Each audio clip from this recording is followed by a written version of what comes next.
J'aimerais avoir un lien entre l'instinct et l'intuition.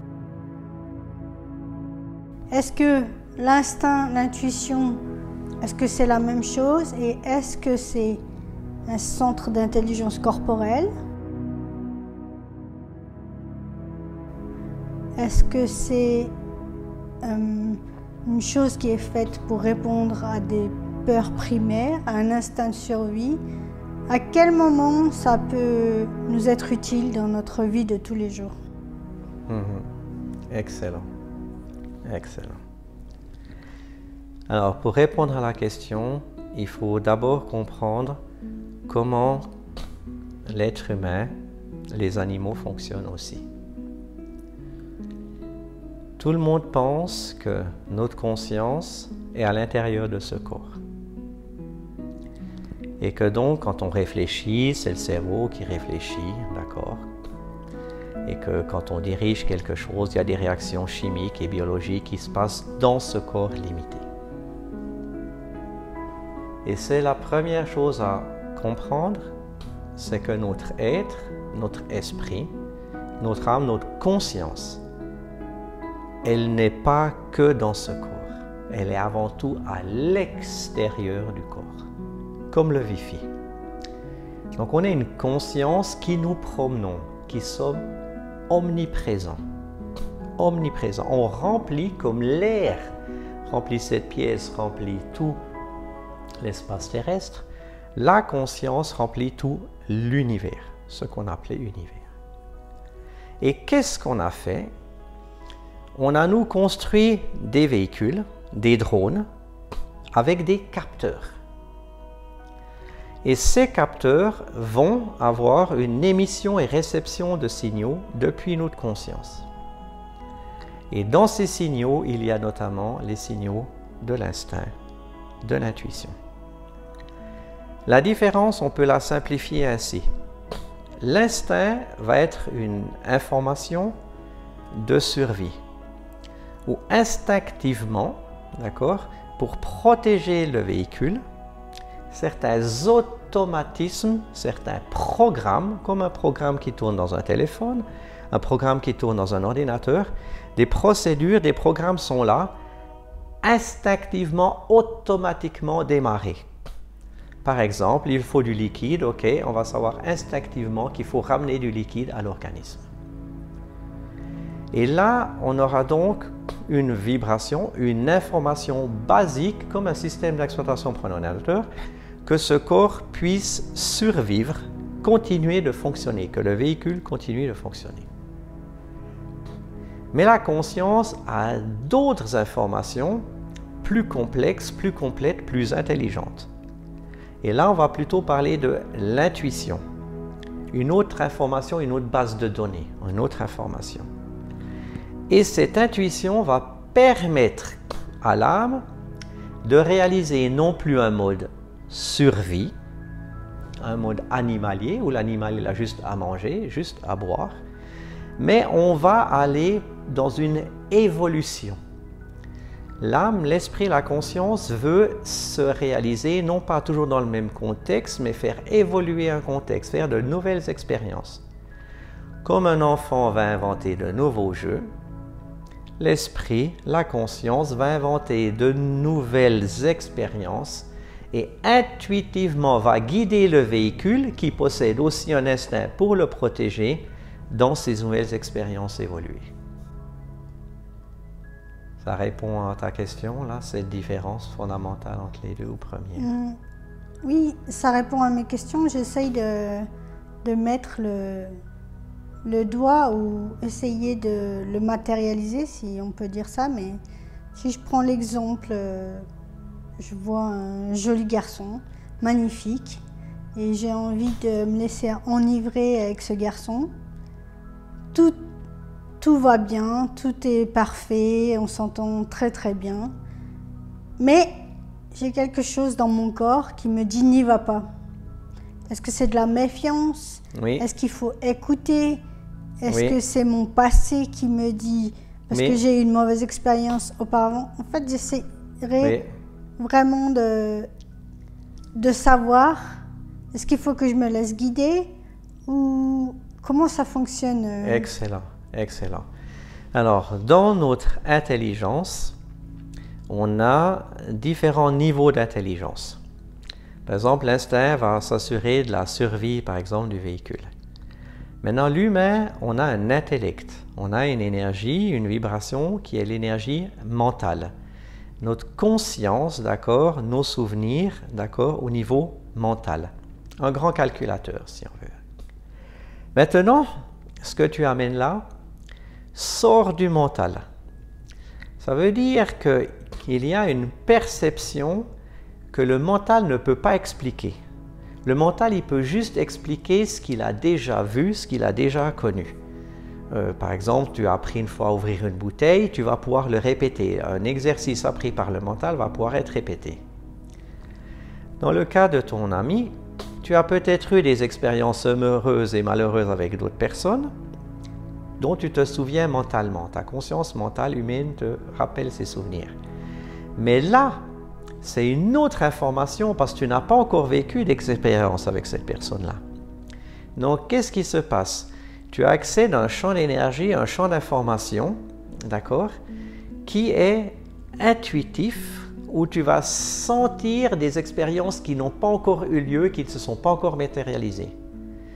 Et donc, dans ce mode vibratoire qui est, on va dire, non défini, c'est comme si toi, tu étais capable de dire, ah là, la probabilité là est élevée de se ramasser une claque. Intuitivement, je sens un danger. Ou là, la probabilité est élevée d'avoir trouvé la personne de ma vie. Ah ouais, là, il faut que j'aille, il faut que j'aille, il faut que j'aille. Je suis vraiment attiré, je suis fait pour cette personne. Donc, il faut s'écouter.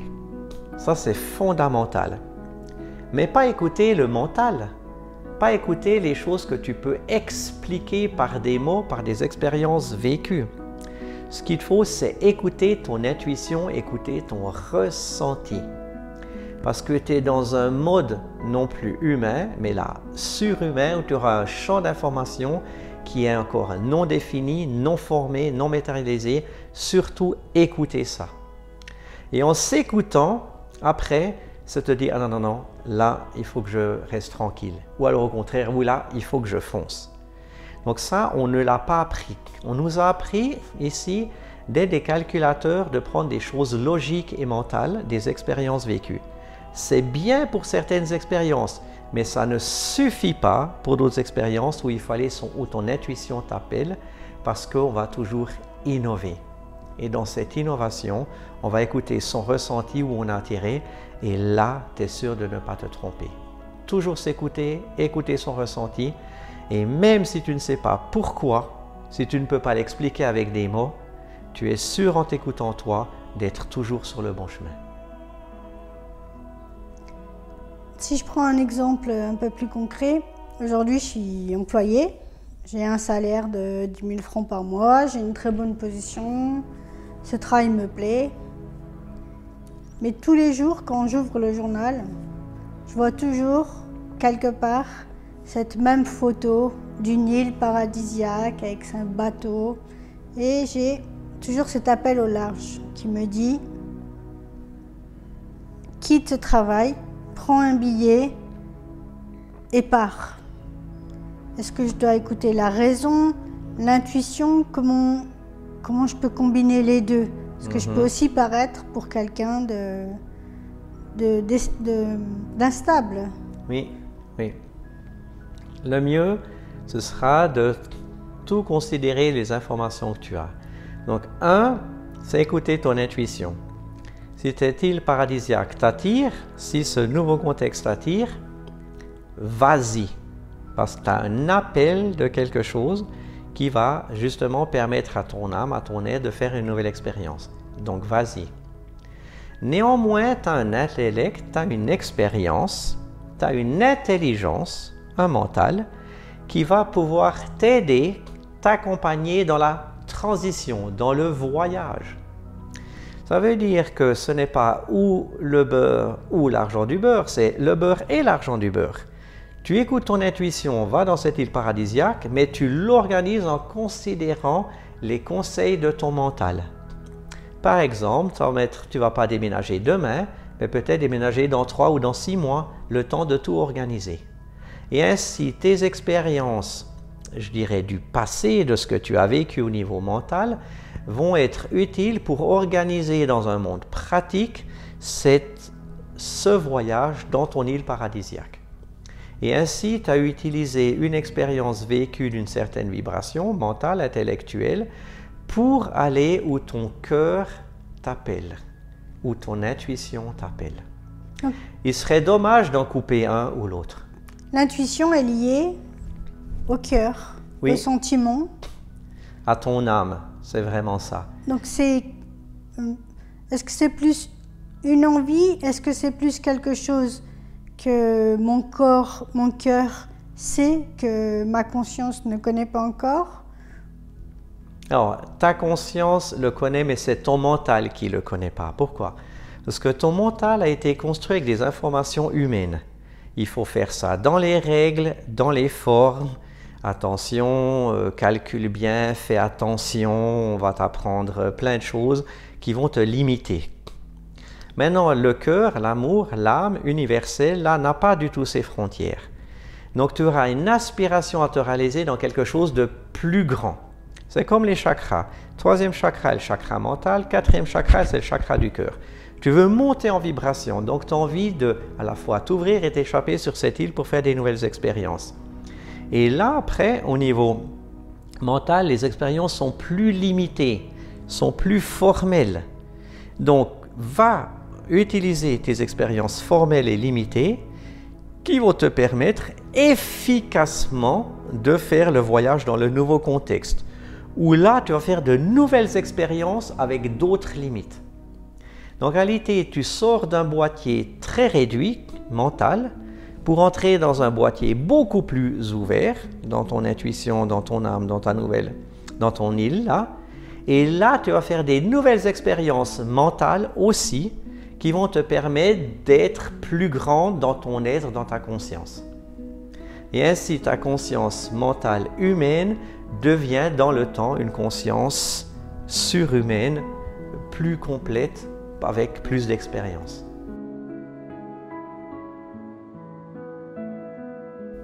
Est-ce que tu aurais une méthode pour reconnaître ces intuitions? Est-ce que c'est quelque chose qu'on ressent dans notre corps? Est-ce que c'est par une méditation? Est-ce que c'est au réveil le matin? Comment ça marche? Parce que... Oui. Ça va dépendre d'une personne à l'autre. Typiquement, il y a des personnes qui entendent des voix. Elles entendent vraiment des voix. Ah non, non, ne le fais pas. Ne fais pas ceci. Elles entendent vraiment des voix. J'ai des personnes qui aiment moi, elles entendent des voix. Donc, écoutez ces voix. D'accord? D'autres personnes, elles ont des ressentis intérieurs forts qu'elles ont appris à refouler. Donc, il y a dans un cas des voix, dans d'autres cas, il y a des ressentis. Il faut arrêter de les refouler, ces ressentis. Donc, tout d'un coup, tu as une aspiration à faire quelque chose. Ah non, j'ose pas, ça se fait pas. Non, mais c'est un peu fou, etc. Donc, c'est d'apprendre à ne plus refouler son ressenti et enfin de le suivre. Enfin de le suivre.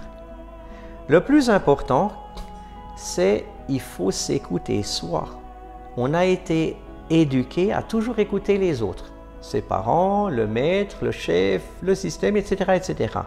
Et ça, il faut aussi le changer. Si on entend des voix, c'est à soi-même qu'elles parlent. Il faut les écouter. Et si on a un ressenti, c'est son propre ressenti. Donc, véritablement, la règle pour avoir rapidement du succès dans cette, je dirais, transition, c'est de mettre en priorité son ressenti, ses voix, toutes ses impressions, toute sa guidance dans ce nouveau contexte. Et c'est ça l'apprentissage le plus puissant, d'arrêter d'écouter tout le monde, en premier s'écouter soi. Donc pour être heureux, il faut écouter son cœur, oui, ce ressenti, oui, cette petite voix. C'est ça. Même si tout le monde autour de moi me dit « mais tu es folle, mais tu vas te casser la figure, mais tu es bien où tu es, et pourquoi tu veux partir avec lui ?» C'est exactement ça. Pourquoi? Je vais donner un exemple très pratique. Vous aurez des poissons dans le lac. dans la mer. Ces poissons, ils vivent heureux dans le lac, dans la mer. Après, ils se disent, ouais, mais moi, maintenant, dans ce lac, cette mer, moi, j'ai envie de faire une nouvelle expérience. Puis ils vont parler peut-être avec un canard.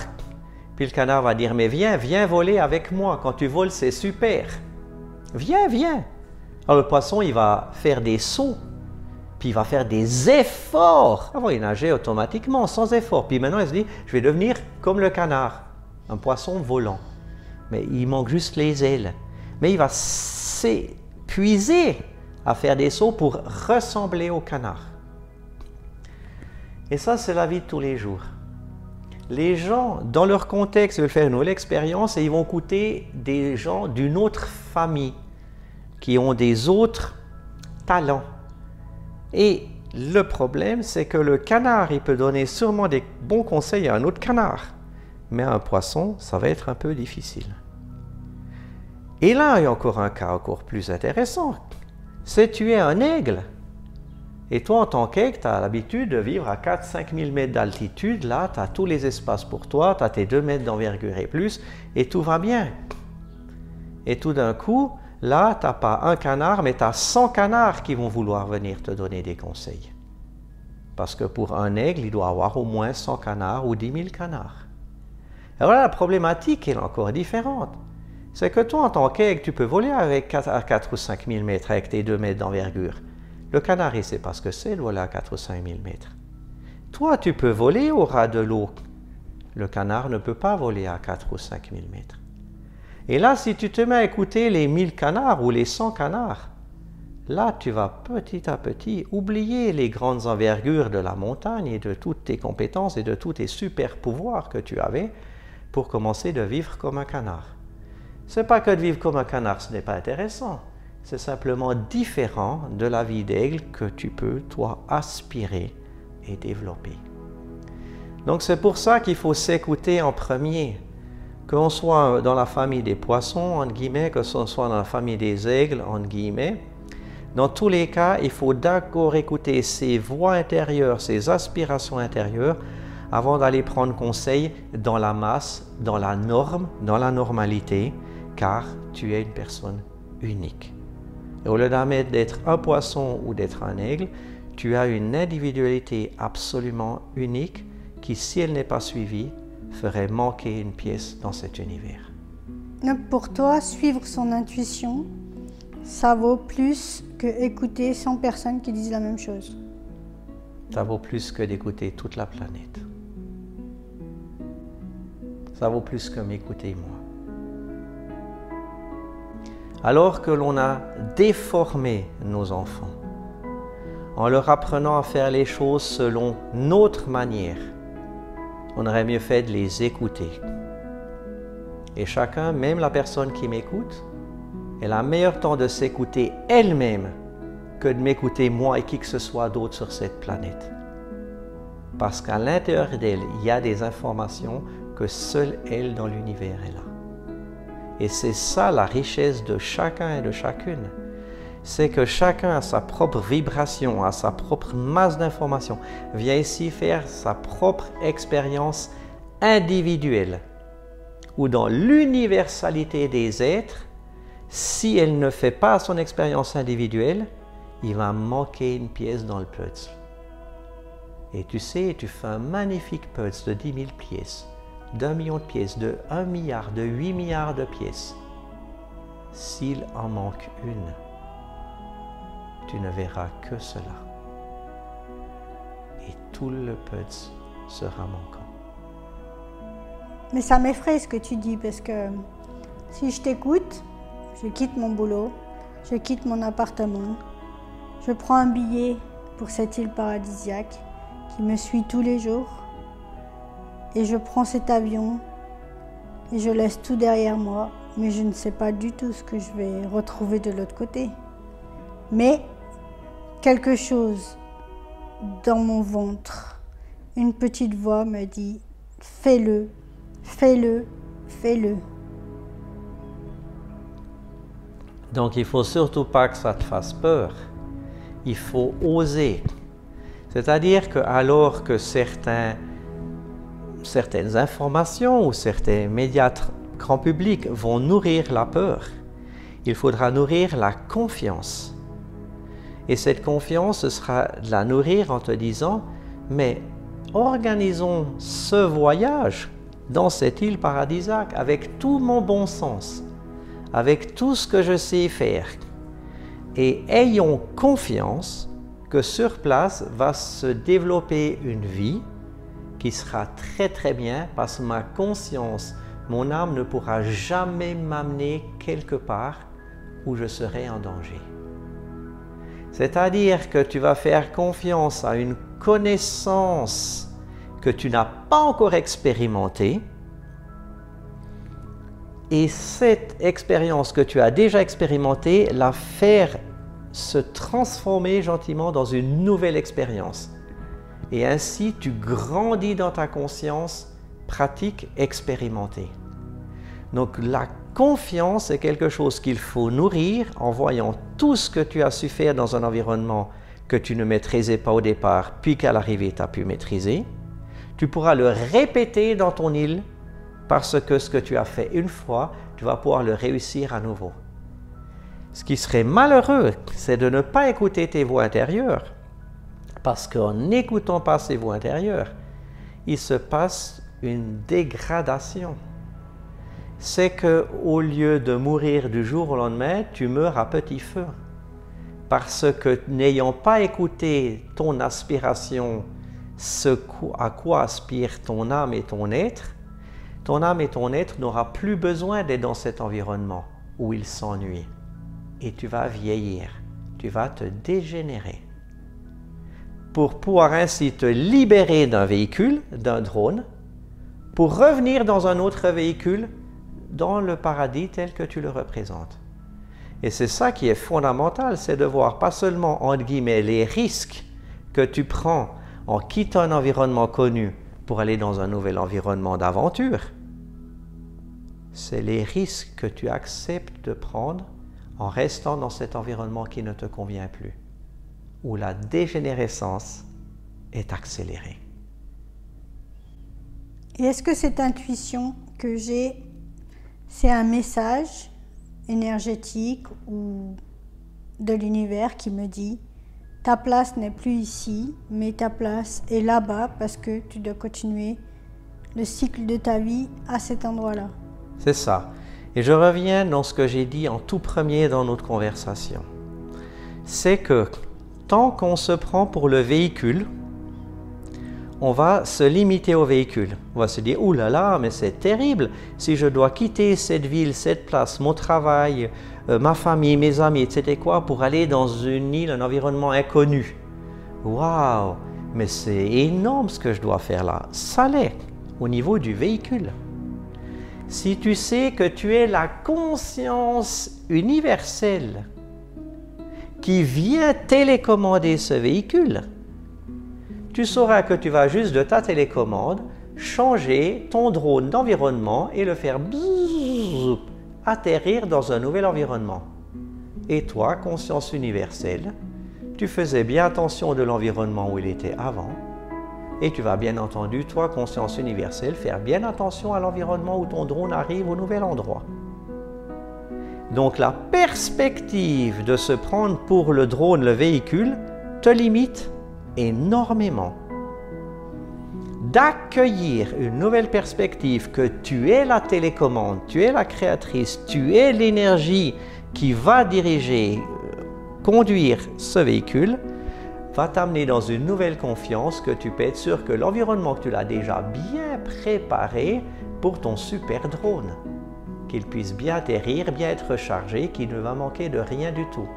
Parce que si tu as pu le faire une première fois dans un endroit, tu sauras sans aucun doute le refaire aisément dans un nouvel endroit. Et au-delà d'une conscience donc individuelle, dans une conscience universelle. Et c'est là le cheminement. C'est par étapes de quitter son état d'esprit individuel, personnel, égocentrique, humain, où on se prend pour un véhicule, aussi beau soit-il, pour venir dans un fonctionnement universel d'une âme, d'une conscience qui prépare tout partout, pour tout le monde et aussi pour ce super véhicule dans ce contexte-là. Changer de perspective de l'acteur de l'actrice au créateur à la créatrice, changer la perspective du véhicule, d'accord, à la télécommande. Tu n'es plus Pinocchio, tu deviens Geppetto, et Pinocchio, tu vas l'amener aussi dans ton île qui est absolument merveilleuse. Donc si je résume, on suit son intuition, on écoute sa petite voix et on lâche prise. Merveilleux. Tu lâches prise. Abandonne tes idées. Abandonne tes croyances. Abandonne tes limitations. Parce que quand tu dis « je suis comme ceci, je suis comme cela », tu ne fais que de documenter tes limites. Si quelqu'un a dit « voilà, je suis menuisier », ah bon, ben, je travaille le bois, je fais tel et tel travail, tu parles que de limitation.